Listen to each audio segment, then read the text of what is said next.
There are homesteaders in the Arizona desert right now. No grid connection, no generator, no $15,000 solar setup, keeping their cabins 25 degrees cooler than the air outside, in the middle of summer, in 105-degree heat. And the thing making it possible costs $2 at any farm supply store and fits in the palm of your hand. It's not a gadget.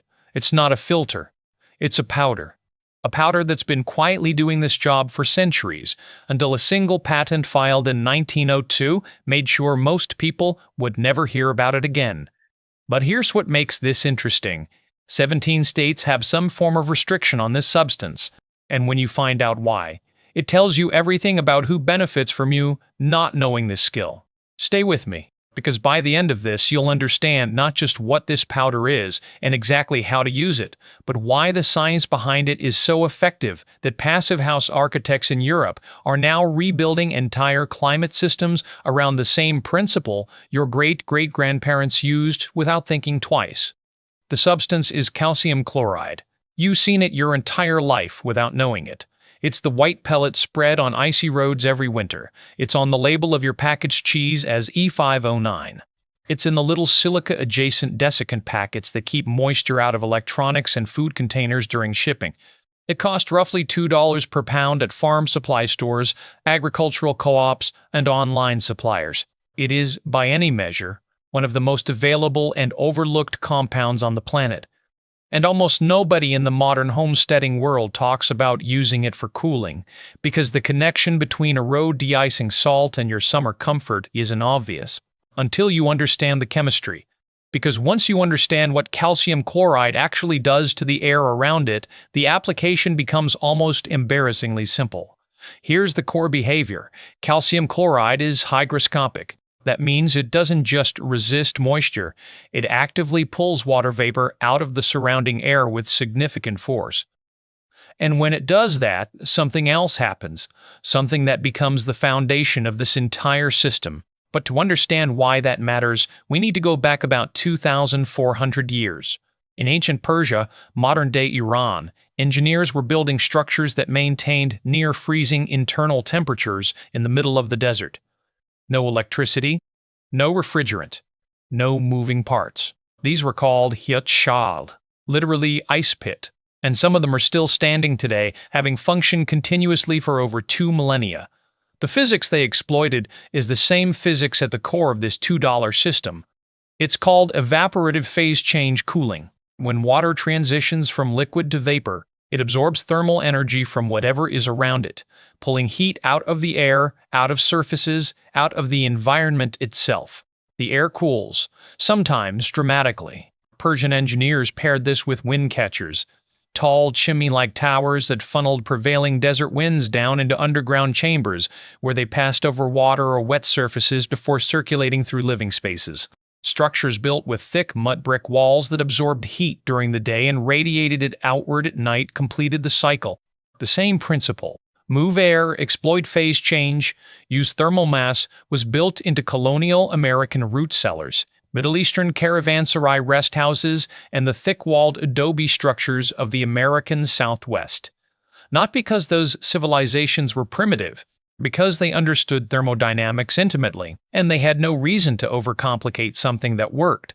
Then, in 1902, a young engineer named Willis Carrier filed a patent for the first modern electric air conditioning system, and within 50 years, passive cooling knowledge had largely vanished from mainstream architectural and homesteading practice, not because it stopped working, but because it stopped being profitable to teach. So, where does the powder come in? Here's the part that bridges ancient technique and modern application. Calcium chloride's hygroscopic pull is exceptional, significantly stronger than common table salt or even standard silica gel. When you place it in an enclosed or semi-enclosed space, it begins stripping moisture from the air. As that moisture is absorbed, it undergoes a phase transition, and that phase transition is where the cooling happens. The absorbed water vapor releases its thermal energy into the calcium chloride itself, which is why the powder heats up when it loads with moisture. That heat is being pulled out of the air around it.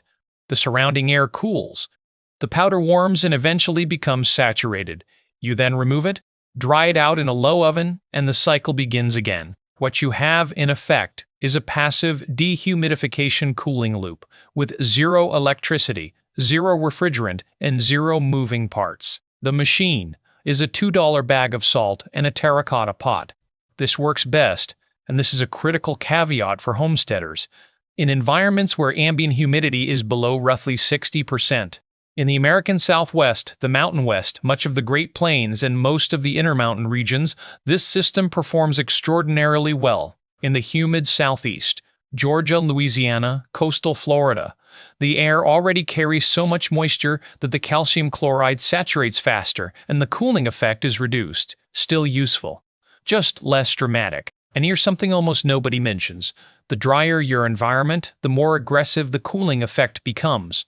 In genuinely arid conditions, a properly designed passive system using calcium chloride and airflow can push temperature drops of 20 to 25 degrees Fahrenheit inside a sealed or semi-sealed space. Here's exactly how to build this for a small off-grid room, cabin, or root cellar. No special tools. No expertise required. You need an unglazed terracotta pot, the kind used for planting, available at any hardware or garden store for a few dollars. Unglazed is essential because the porous clay allows slow moisture migration, which contributes a secondary layer of evaporative cooling to the outer surface of the pot. You place your calcium chloride inside the pot, roughly half a pound per 100 cubic feet of space you're trying to cool. You cover the pot loosely with a breathable material. Burlap works perfectly to allow airflow while keeping the powder contained. Now here's where most people stop, and where the system falls short if you stop there. The powder alone passively cools the air immediately around it, but to distribute that cooled air through a space, you need to create a chimney effect. This is where the ancient Persian insight comes back in. If your space has a high vent and a low vent, or even a high window and a low opening, hot air rises and exits at the top, while cooler air is drawn in at the bottom across your calcium chloride setup. The airflow turns a small, localized cooling effect into a whole room circulation system. Even a crude version of this, a pot on the floor near a low window with an upper vent cracked open, creates measurable airflow and noticeably cooler air within an hour. For a root cellar specifically, place the calcium chloride setup near the air intake point. The descending cool air from outside at night carries moisture the powder strips out, cooling and drying the cellar simultaneously. This combination matters enormously for what we'll cover next. Recharging the powder is simple. When the calcium chloride has absorbed enough moisture to become damp or clumped, usually after 48 to 72 hours depending on conditions, you spread it on a baking sheet and place it in a standard oven at 250 degrees Fahrenheit for approximately 1 hour. It releases the captured moisture as steam, returns to its dry, granular state, and is ready to use again. Indefinitely. One $2 bag, properly maintained, will last a decade or more. Here's where this gets genuinely surprising for homesteaders, because the cooling effect is only half the value. Mold, bacteria, and the enzymatic processes that rot stored vegetables and fermented foods all share a common requirement. They need moisture to operate. Specifically, most spoilage organisms require ambient relative humidity above 65% to thrive. Below that threshold, their growth slows dramatically. Below 50%, many spoilage processes essentially stop. A root cellar or food storage space running calcium chloride doesn't just cool the air, it actively suppresses the humidity that spoilage organisms depend on. The result is that stored vegetables, cured meats, dried herbs, and root crops last dramatically longer. Research on controlled atmosphere food storage consistently shows that combined temperature and humidity reduction can extend the shelf life of common vegetables like carrots, beets, and potatoes by 2 to 3 times compared to ambient storage. Frontier homesteaders and pre-industrial food stores understood this intuitively, not through lab research, but through thousands of years of observed outcomes. Dry, cool environments preserved food. Damp, warm environments rotted it. The tools were different, the principle was identical. What calcium chloride does is give a modern off-grid homesteader precise adjustable control over that humidity variable, without a powered dehumidifier, without a climate system, and without a monthly electricity bill. And if you're running any kind of serious food storage program on your homestead, this alone makes the $2 investment one of the highest return decisions you can make. Now, The part everyone wants to know. 17 states, primarily in the Northeast, Upper Midwest, and Pacific Northwest, carry some form of restriction or regulation around calcium chloride. And the way those restrictions get described online, you'd think someone was trying to keep a dangerous chemical away from the public. Here's the actual story. The restrictions are almost entirely aimed at bulk agricultural and municipal road applications, specifically the practice of spreading hundreds of tons of calcium chloride on roads, parking lots, and agricultural fields for ice control and dust suppression. At that scale, the runoff is significant. Calcium chloride in high concentrations raises soil salinity to levels that kill roadside vegetation. It infiltrates drainage channels and can elevate chloride levels in groundwater and freshwater streams, which affects aquatic ecosystems. States with sensitive watersheds, particular groundwater concerns, or active agricultural soil preservation programs have moved to regulate how much can be applied per acre, how close to waterways, and under what conditions. None of that, zero of it, applies to a homesteader using half a pound in a terracotta pot inside a root cellar. The conflation happens because bulk purchasing restrictions sometimes catch small buyers in the same regulatory net as commercial road crews. In a handful of municipalities, buying calcium chloride in quantities above a certain threshold triggers reporting requirements or permits, not because a homesteader's 2-pound bag threatens a watershed, but because the regulations weren't written with off-grid use cases in mind. The framing of banned is therefore both technically accurate and practically misleading. The substance isn't banned for personal or small-scale homestead use in any of those states. The regulation targets industrial-scale environmental damage, but it's created enough friction, enough confusion, enough discouraging web searches that most people who stumble across the idea never pursue it, which, whether intentional or not, has the same effect as a ban on the knowledge itself. Before you run out and buy a bag, there are 3 things you need to know about handling calcium chloride safely, because careless use can cause real harm. First, calcium chloride reacts exothermically with water. That means when it contacts liquid water, it releases heat rapidly. Spilling it on wet skin and leaving it there can cause irritation or mild burns. Always handle dry calcium chloride with gloves when working in quantity. Keep it away from your eyes. If you're recharging it in the oven, the steam it releases during drying is just water vapor, harmless. But don't lean directly over the pan. Second, do not confuse calcium chloride with calcium hypochlorite, which is pool shock. They are entirely different compounds. Calcium hypochlorite is a strong oxidizer and should never be used in this application. Read your labels.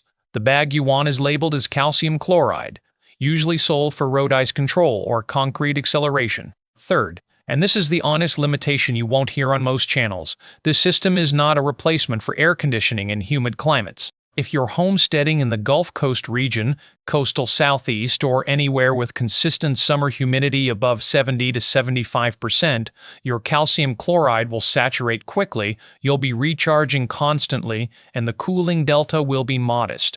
The system is optimized for semi-arid and arid conditions. In those environments, it performs brilliantly. In high humidity environments, it's a useful tool, not a game changer. Know your climate. Adjust your expectations accordingly. That's not a weakness of the technique, it's just honest application of the physics. Here's the final thing worth knowing. Passive cooling using hygroscopic materials and thermodynamic phase change cycles isn't a fringe idea from homesteading forums. It's currently the subject of serious architectural research in Europe, particularly in the UK, Germany, and the Netherlands, where passive house designers are building calcium chloride-based climate regulation directly into wall systems and ventilation channels. Projects funded by the European Union, published in peer-reviewed architectural journals, being marketed as innovative, sustainable, forward-thinking climate technology.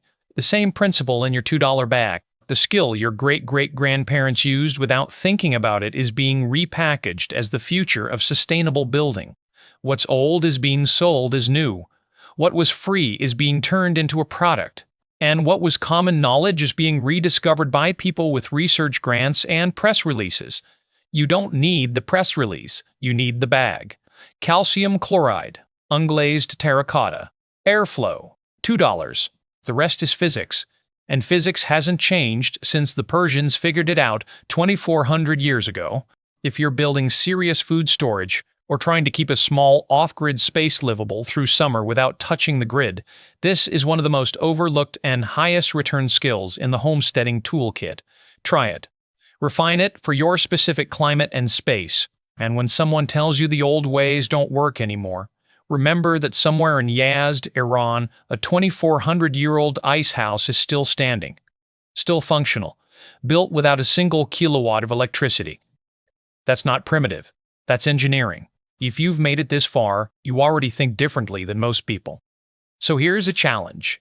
Pick up a bag this week, set it up in your root cellar or your smallest off-grid space, and tell me in the comments what temperature drop you actually measured. I want real numbers from real homesteads, not theory, not lab results, yours. And if you found this useful, the like button is the only algorithm that gets this in front of the next person who needs it. No ads, no sponsorships, just the button. Hit it if this was worth your time. Subscribe if you want the rest of the series, because what's coming next makes this look like the warm-up.